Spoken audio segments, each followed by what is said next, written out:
Au nom du Père et du Fils et du Saint-Esprit. Amen. Je vous salue Marie, pleine de grâce. Le Seigneur est avec vous. Vous êtes bénie entre toutes les femmes, et Jésus, le fruit de vos entrailles, est béni. Sainte Marie, Mère de Dieu, priez pour nous pauvres pécheurs, maintenant et à l'heure de notre mort. Amen. On pourrait développer beaucoup de photos de la Sainte Vierge, mais une que j'aimerais un peu regarder avec vous, c'est une fête qui est peu célébrée dans l'Église, qui est la fête du 12 septembre, qui est la fête du Saint-Nom de Marie. Moi, c'est une fête que j'aime beaucoup parce que d'une part, c'est la fête patronale de la Société de Marie. Peut-être que vous avez fait vos premiers vœux un 12 septembre ou encore, oui, nous plus. Mais voilà. Et quand je célèbre cette fête, ce qui me vient souvent en tête, c'est le nom de la Vierge. C'est le nom de celle qui a dit oui à Dieu. Le nom recouvre beaucoup de choses. Le nom recouvre beaucoup de choses. Le nom de la Vierge Marie, c'est celle qui lui a dit « Tu peux compter sur moi pour travailler à ce que tu désires. Tu peux compter sur moi pour travailler à ce que tu désires. » Donc, si je veux connaître le désir de Dieu, je dois le fréquenter. Je ne sais pas connaître le désir de quelqu'un si je ne fréquente pas cette personne. Je m'imagine que ceci ou cela lui ferait plaisir, mais ça va guère plus loin, quoi. Donc, la Sainte Vierge, quand elle dit que le Seigneur peut compter sur elle pour travailler à son œuvre, elle est bien celle qui connaît le désir de Dieu et qui cherche des gens pour réaliser son projet sur la terre. Nous l'avons déjà un peu dit, n'est-ce pas, ce matin. Je me dis qu'elle est un peu le ouf de Dieu, quoi. Par son oui, elle lui a donné beaucoup de bonheur. Beaucoup de bonheur. Quand vous dites à quelqu'un, oui, tu peux compter sur moi pour ceci ou pour cela, on donne beaucoup de joie à la personne. La personne est comblée par notre oui. Donc, la Vierge Marie a comblé Dieu par son oui. Chaque fois que vous et moi, nous disons oui à l'œuvre du Seigneur, ben, il est comblé de joie par notre oui. Pour réaliser ça. Pour réaliser ça. Nous qui sommes les habitués du carnet de commandes, est-ce que vous réalisez ce que ça veut dire que quand on dit oui à quelqu'un, on rend cette personne heureuse et cette personne ne peut rien vous refuser non plus en retour. Voyez ?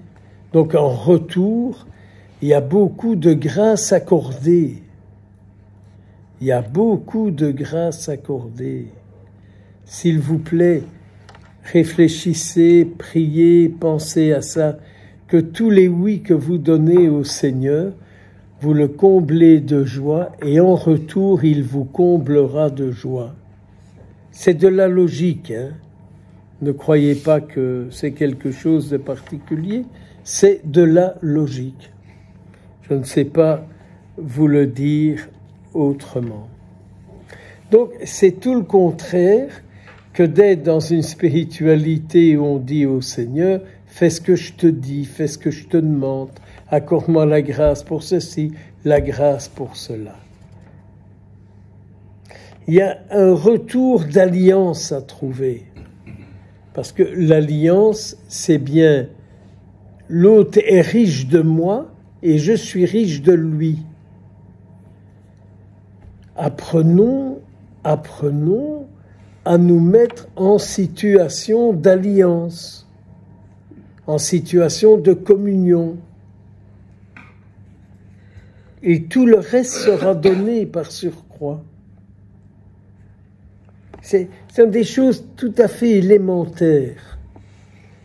Il suffit de la regarder, il suffit de penser à son nom qui a été prononcé, il suffit de se souvenir du oui qu'elle a donné et de voir la joie qu'elle a donnée à Dieu, ce qu'elle en retire elle-même de grâce et de force. De grâce et de force pour tout traverser. Pour traverser tout, envers et contre tout, c'est le cas de le dire. Donc, c'est tout le contraire de ceux et celles qui disent au Seigneur, voilà mon projet, et bénis-le. Voilà mon projet, et bénis-le. Moi, j'ai parfois un peu tendance à faire ça. Voilà ce que j'envisage faire pour toi, bénis-le.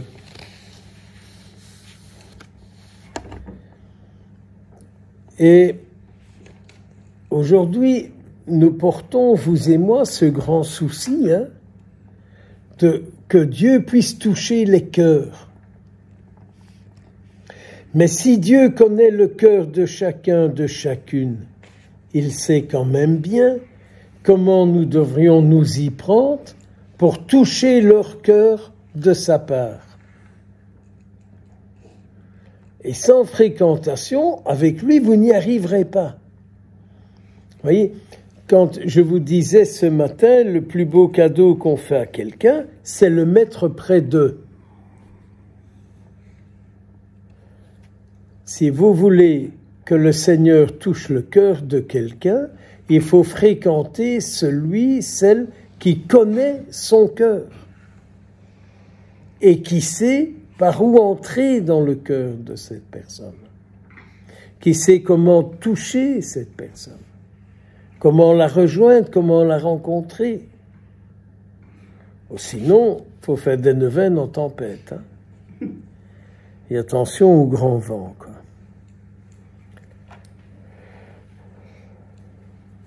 Quand je pense au nom de la Sainte Vierge, je ne peux m'empêcher à penser à Quirinus, et à ce fameux recensement que nous allons lire tout prochainement. Dans moins de 2 semaines, nous l'aurons lu. Mais le recensement de Quirinus, c'est la naissance de Jésus. Mais la naissance de Jésus, elle provoque beaucoup de choses. La naissance de Jésus a provoqué du bonheur, de la rage et de l'indifférence.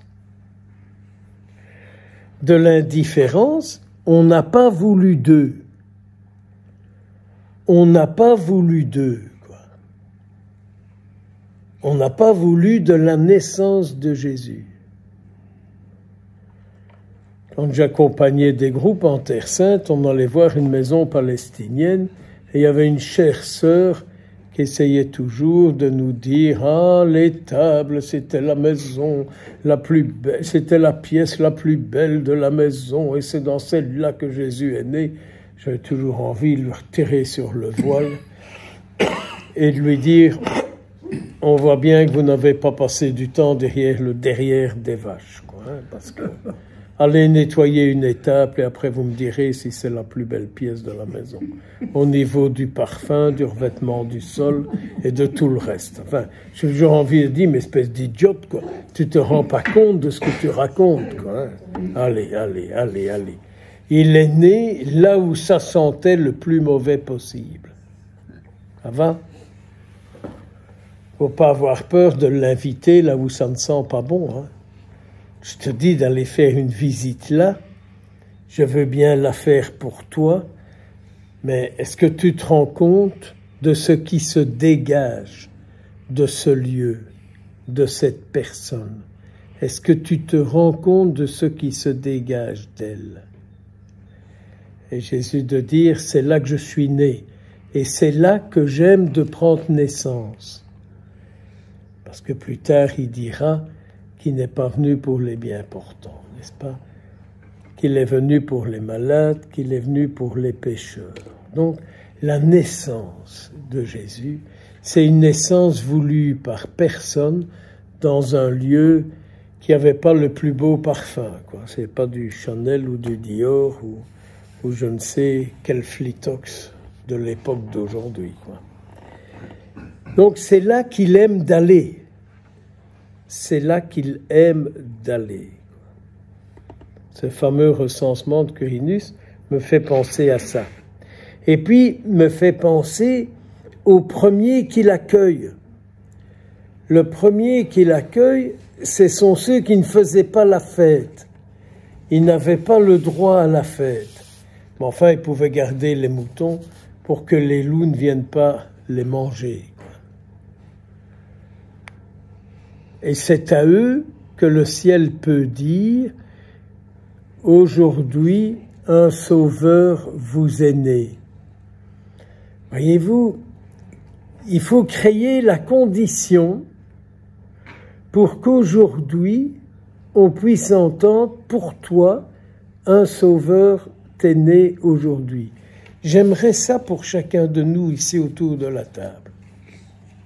Pas un sauveur dans la tête, parce qu'on l'a appris, parce que le Père Gossens est venu de Belgique et il a radoté là-dessus.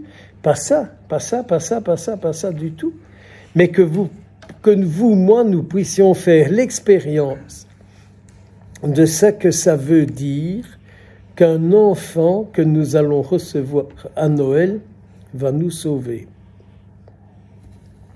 À la manière dont Thérèse de Lisieux a été sauvée, pensez à sa guérison de Noël. Thérèse disait, l'enfant Jésus de quelques heures a fait plus en moi que toute une vie. Et elle a été délivrée à un point tel qu'elle a dit, je vais devenir sa servante. Pensez à ça. C'est après ça qu'elle commence à prier pour Pranzini et ce pâle bonhomme, quoi. Thérèse aimait de prier pour ceux qui n'étaient pas très propres, hein. Ce Pranzini, il n'était pas nickel, hein. Il ne s'était pas confessé, il n'avait pas communié le premier vendredi du mois, et il faisait pas ci, il faisait pas ça. La preuve, il a zigouillé des gens. Vraiment. Mais c'est en même temps la découverte de la puissance de la prière. Thérèse vit toute sa vie sur une grâce qu'elle a reçue, sa grâce eucharistique. Tiens, si maintenant, durant ce temps encore qui nous sépare de Noël, quelle est la grâce que vous aimeriez que le Seigneur ressuscite en vous? Quelle est la grâce qu'il vous a faite que vous aimeriez qu'il ressuscite en vous? M'imagine que Thérèse devait tellement penser à sa grâce de Noël qu'elle ne pouvait plus sortir de cette grâce pour être avec le Christ, pour être avec lui pour le salut du monde. Eh bien ça, hein, c'est être avec lui pour le salut du monde. Je ne suis pas avec lui pour mon petit confort, mais pour le salut du monde. Et qu'est-ce qu'elle s'est battue, hein, pour y arriver.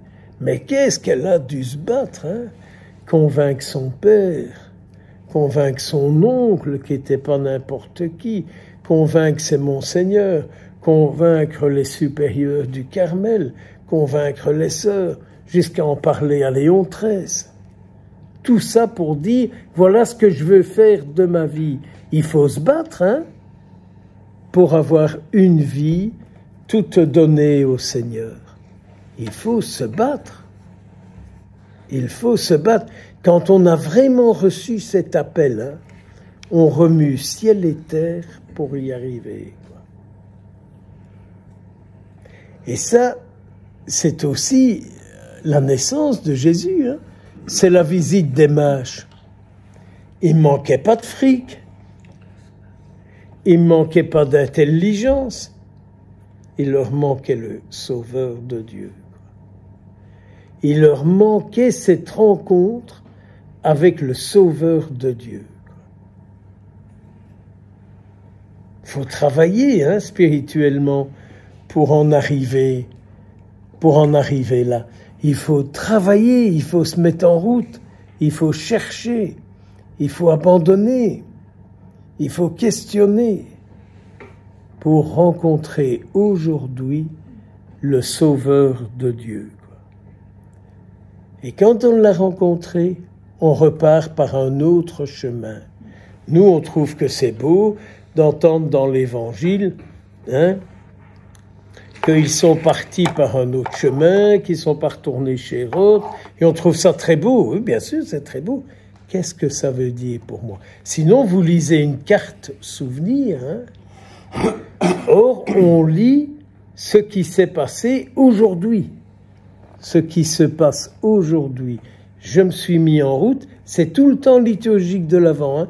Je me mets en route pour le trouver et repartir par un autre chemin. Pour retourner là d'où je viens, je prends un autre chemin. C'est le chemin qui se construit après la rencontre.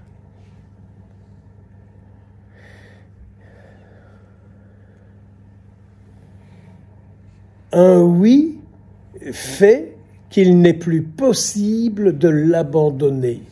C'est impensable.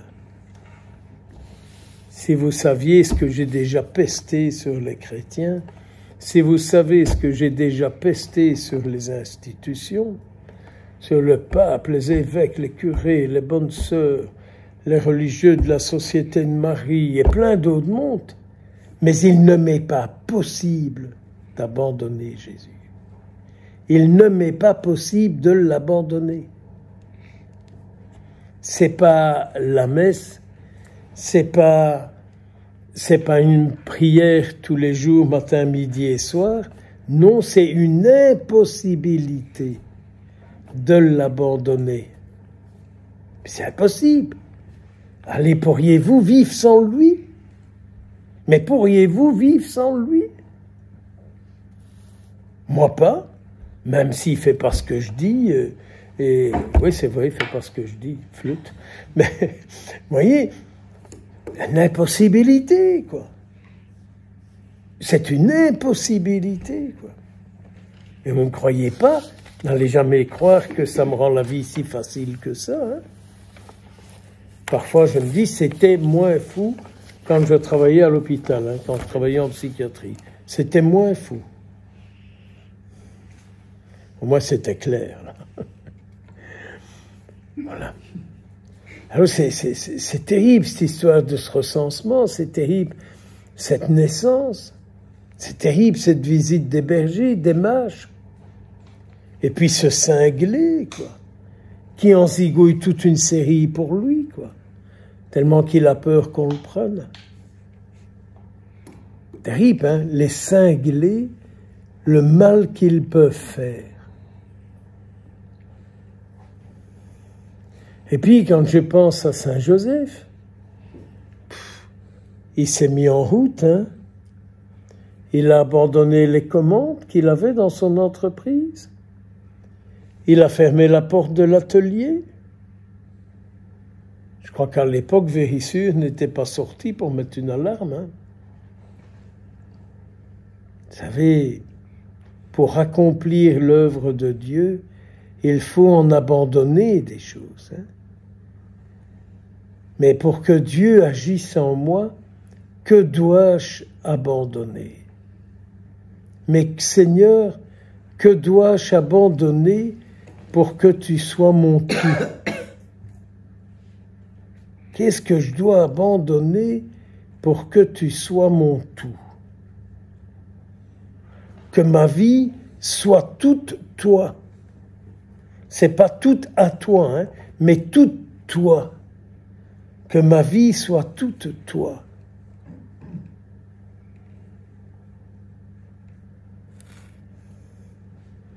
Puis voilà. Ils sont partis et ils n'ont pas trouvé de tapis rouge. Hein. Ils ont trouvé une étable, des mages et des bergers. Hein. Et c'est pas encore tout. Hein. Ils avaient le projet de retourner chez eux, ils ont de suite le camp en Égypte. Jusque temps que de Dieu, ils reçoivent le feu vert. C'est aussi des choses à chercher, quoi. Hein. C'est aussi des choses à comprendre pour notre vie aujourd'hui. Que le Seigneur nous donne l'autorisation d'aller plus loin, quoi. De repartir. Attention à l'esprit d'impatience. Attention à l'esprit d'inquiétude. Faisons attention à tous ces esprits qui peuvent arriver, qui créent toutes sortes en nous.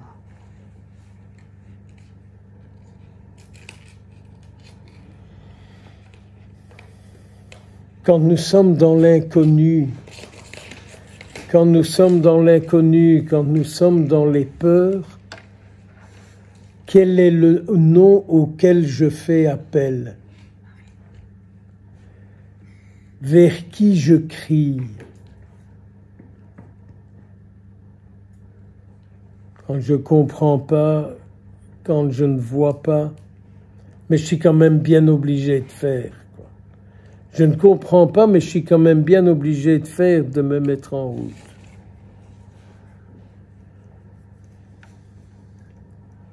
C'est quand même drôle, hein, qu'avant de partir, avant de quitter l'Égypte et de repartir à Nazareth, ils veulent avoir la certitude que sur ce chemin, et en retournant chez eux, leur fils ne sera pas détruit. Moi, je crois que c'est un chemin à prier pour les parents, hein, pour que leurs enfants ne soient pas détruits par le chemin qu'ils font avec eux. Mais voilà, moi je vous dis des choses comme ça, n'ayant pas d'enfants et ne sachant pas ce que c'est. Mais je crois très fort que par manque de vie d'union, nous pouvons prendre des chemins qui sont des chemins qui pourraient détruire ce que nous sommes, la créature de Dieu. Et Saint Joseph et la Sainte Vierge n'ont pas voulu faire courir de risques à celui que Dieu leur a confié pour sauver le monde. Mais encore une fois, à vous de voir. Jésus, c'est leur capital de vie, quoi. Hein? Jésus est leur capital de vie, quoi. Oui. Donc ils n'ont pas envie de le perdre. Ils n'ont pas envie qu'il soit détruit. Ils n'ont pas envie qu'il soit abîmé. C'est leur capital de vie.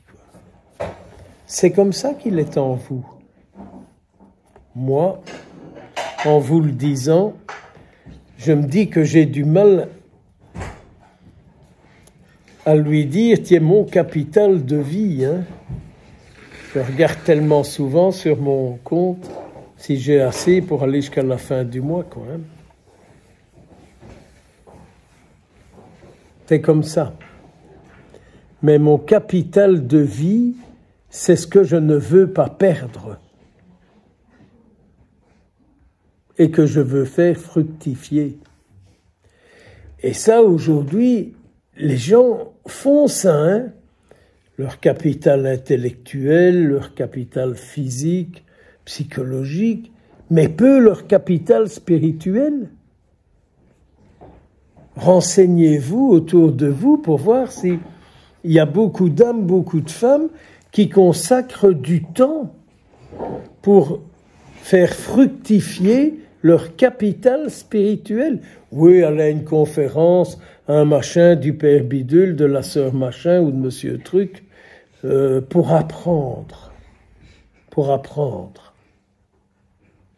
Mais apprendre est une chose, et développer son capital spirituel, c'est tout autre chose.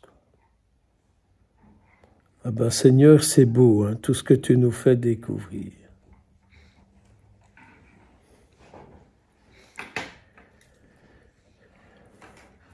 Je m'imagine aussi, quand je pense au nom de la Sainte Vierge, à une espèce de foi qui a grandi, quoi. Elle est devenue, plus elle avançait, je m'imagine que ces 30 ans de vie à Nazareth, elle est devenue de plus en plus consciente de la nécessité du Fils de Dieu dans le monde. Vous savez, l'année prochaine, les années passent, ça nous rajeunit. Il y aura 40 ans que je suis rentré dans la Société de Marie. Et oui, mon père, nous étions jeunes, beaux, dynamiques et temporaires. Mais je me dis que ma conviction d'aujourd'hui n'était pas la même il y a 40 ans. Hein. Je n'ai pas l'impression que je suis rentré il y a 40 ans pour vous dire ce que je vous dis aujourd'hui. Mais l'expérience des années fait que on est convaincu que nous devons tout faire pour protéger Jésus dans le monde d'aujourd'hui. Et je pense que c'est un peu la conviction de la Sainte Mère durant ces années de vie à Nazareth, quoi. Hein. Elle a tout fait, elle est entrée dans cette conviction de plus en plus grande que Jésus, c'est bien lui qui, le seul, à pouvoir sauver le monde. Donc nous devons protéger Jésus. Pas la boutique, hein, s'il vous plaît. Il ne faut pas protéger les collèges, il ne faut pas protéger les églises, il ne faut pas protéger les je ne sais pas quoi. C'est Jésus qu'il faut protéger. Le reste sont des moyens, mais ce n'est pas un but. Ce sont des moyens, mais ça n'est pas un but. Donc c'est lui que nous devons protéger. Sa parole, sa vie, son corps, son esprit. C'est lui et rien que lui seul qu'il nous faut protéger. Alors qu'est-ce que ça veut dire pour moi que de continuer à le protéger et à lui donner la vie? Qu'est-ce que cela veut dire pour vous, pour moi? Et vous comprenez bien que Jésus qui dit qu'il est là au milieu de ceux qui se rassemblent en son nom, notre Seigneur est ici.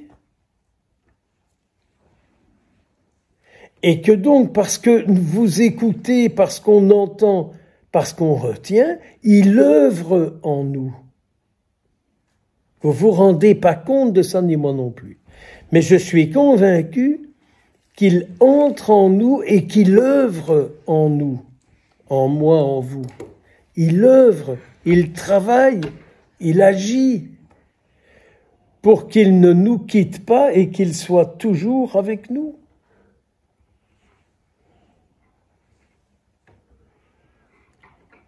Et c'est là où il voit l'amour que nous lui portons. Or, l'amour, c'est ce qui rend une vie féconde. Hein. Quand vous n'êtes pas aimé, vous êtes stérile, hein, moi aussi. Les endroits où je ne suis pas aimé, je suis stérile. les endroits où je suis aimé, je suis fécond. Hein. C'est vrai pour le père Francis Gossen, c'est vrai pour n'importe qui. Hein.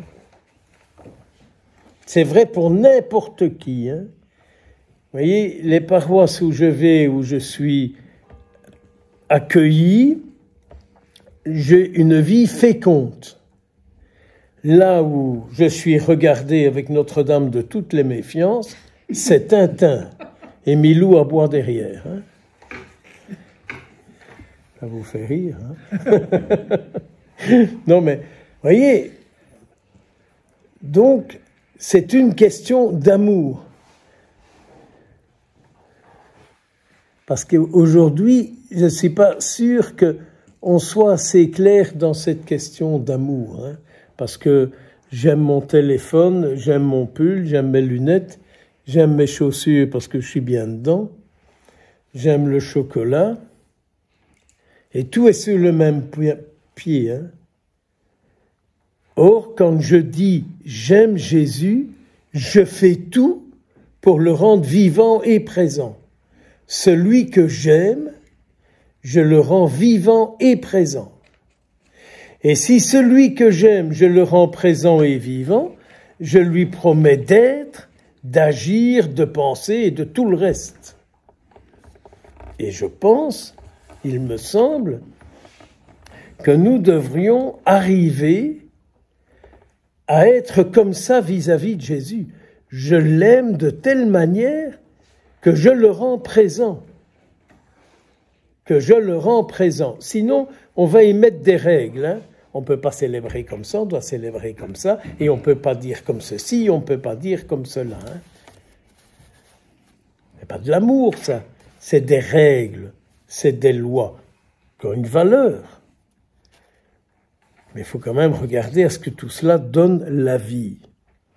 Donc, vous voyez bien, le nom de Marie évoque toute une série d'événements. C'est pas les quelques lettres d'alphabet qui composent son nom. Quoi. D'où l'importance de notre affirmation à la messe. Quand au moment du Père Ipsum, le prêtre dit par lui, avec lui et en lui, que ce soit un amen vrai, et pas un amen parce qu'on nous a dit vous répondrez amen. Non, c'est ma vie, ça. Ça, c'est ma vie, par lui, avec lui et en lui. Ça, c'est ma vie, en tout lieu, en toute circonstance, en toute situation. Ça, c'est ma vie. C'est là ma vie. C'est là ma vie. C'est là ma vie.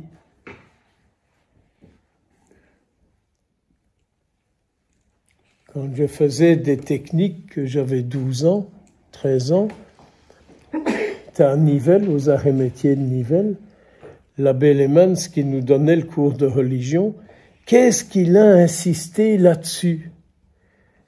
Il a dit, vous devez avoir un endroit où vous accrochez votre vie. Ma vie, elle est accrochée à lui. Et je fais tout pour que rien ne m'en décroche de lui.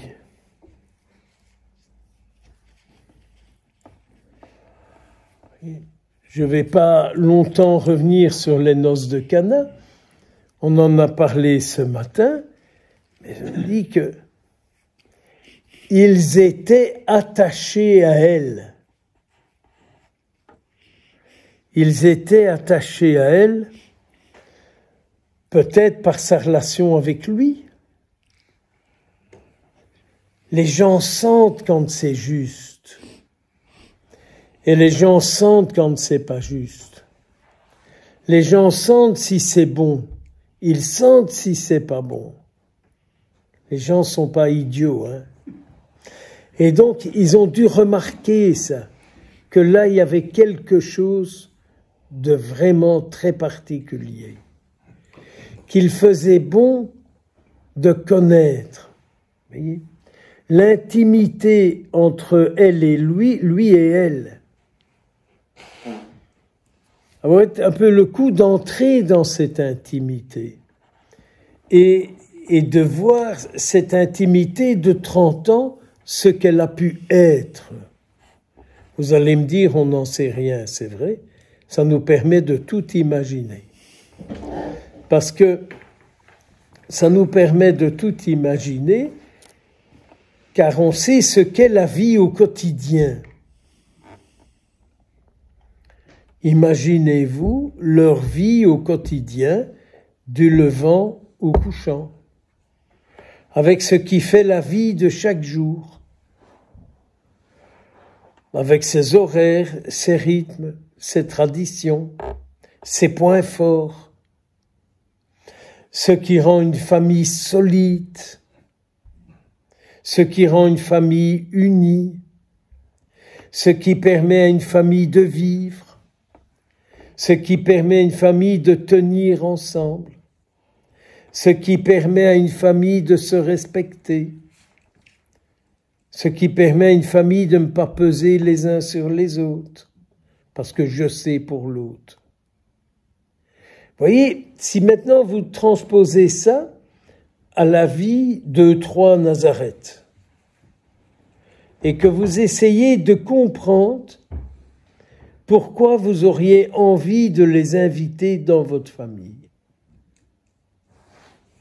Si c'est simplement inviter parce que vous avez acheté un gâteau et vous allez faire un café, une tasse de thé, c'est bien.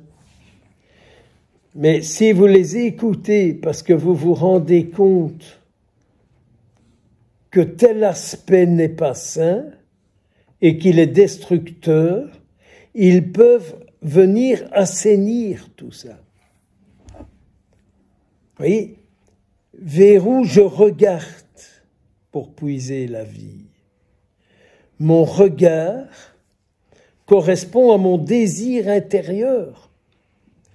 Mais si mon désir intérieur, c'est le désir de Dieu, je regarde ce que Dieu a créé. Je regarde ce que Dieu a mis en place. Je regarde ce à quoi il a béni, ce qu'il bénit. Et je pense qu'il a béni la Sainte Famille. J'en suis convaincu. C'est pas pour rien, hein?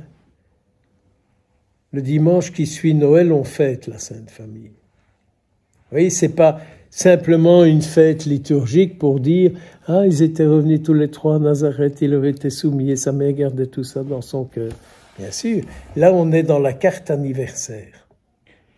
Hein? Il faut encore la timbrer pour qu'elle arrive. Mais timbrer, on l'est déjà. Hein? Donc, il n'y a plus qu'à aller un peu plus loin, quoi. Hein? Mais vous voyez, imaginez-vous bien, voyez ce qui ne correspond pas, et la fécondité de votre famille viendra de ce que vous regardez, de ce que vous désirez.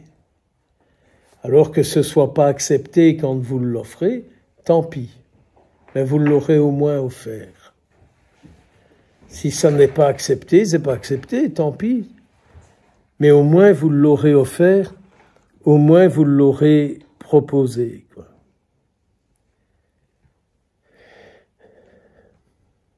Son nom était cité, quoi. Son nom était cité dans une préparation de noces.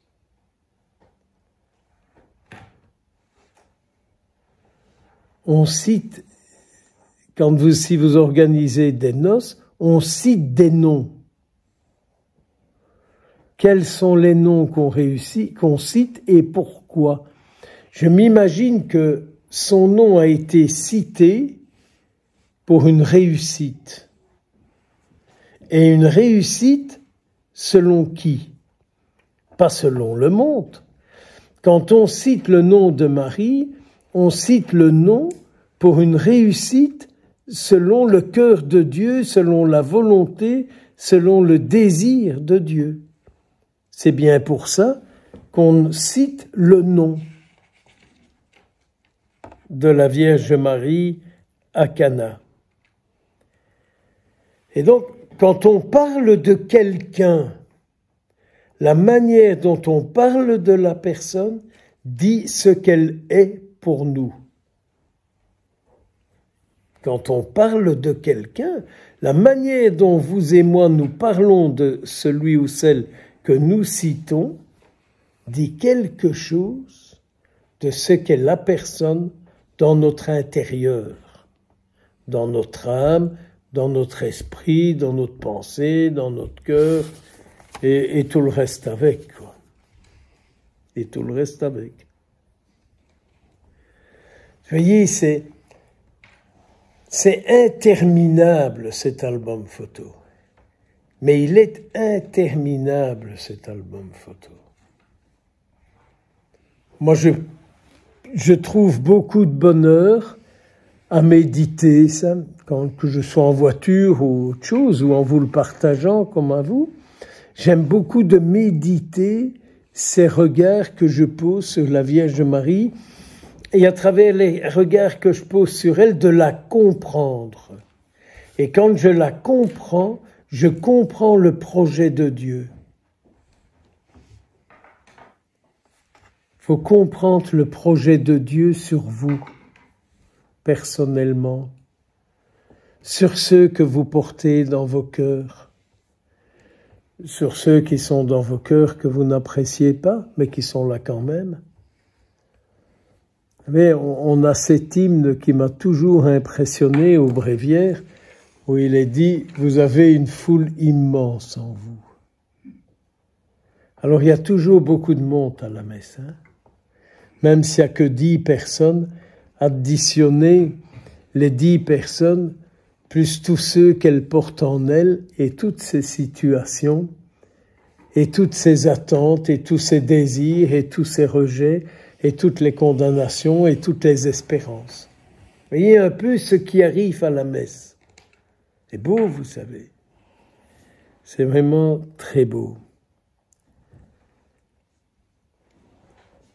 Et puis il y a cet événement dramatique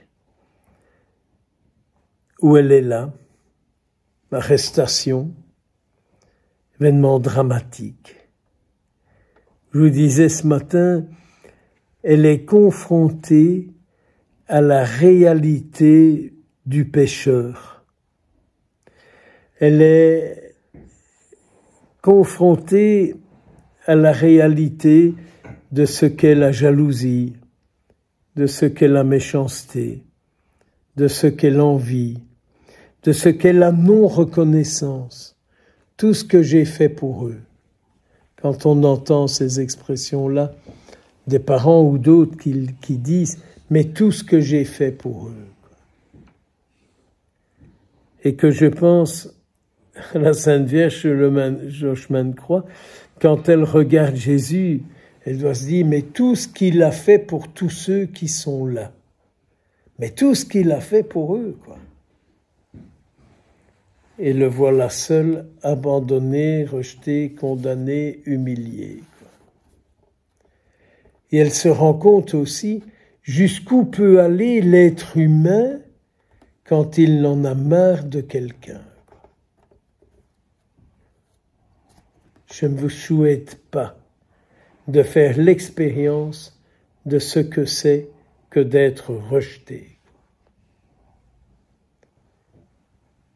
Si vous ressentez un peu ça, vous ressentirez un petit quelque chose de ce que Jésus a vécu à ce moment-là et de ce que sa mère a vécu avec lui. Vous voyez, quand elle regarde tous ces gens, quoi. Mon Dieu, mon Dieu, mon Dieu, mon Dieu, mon Dieu. Qu'elle a découvert ces soldats qui ont eu l'idée de lui faire une couronne d'épines, aller cueillir des épines, la tresser, la pousser sur sa tête et en tirer une jouissance, en tirer un plaisir et être bien vu par tous ceux qui regardent leurs mauvais gestes.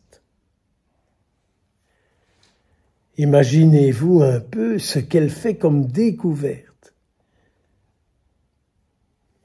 Je comprends qu'il l'a voulu au ciel à son Assomption. Hein. Qui mieux qu'elle connaît le cœur de l'homme et jusqu'où il peut être capable d'aller, quoi. C'est facile de dire, hein. Ouais, mais elle savait qu'il allait ressusciter. Ça, c'est encore la réponse des plus cornichons possibles. C'est pas parce que je sais que je vais ressusciter que je fais youpi pour toutes les souffrances que je dois endurer avant. Enfin, faut être un peu tapé pour ça, quoi, et solidement fêlé, quoi. Non. Sa question, c'est comment sortir le monde de ça? Comment sortir le monde de ça? C'est son travail aujourd'hui, hein? C'est son travail aujourd'hui. Elle est couronnée au ciel, 5e mystère glorieux.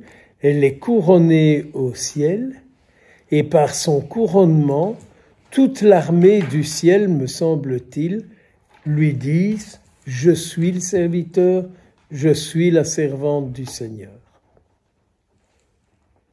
Elle sait à qui elle peut confier un travail pour chacun de ses enfants qui sont sur la terre. Ne me demandez pas où j'ai été chercher ça, je n'en sais rien.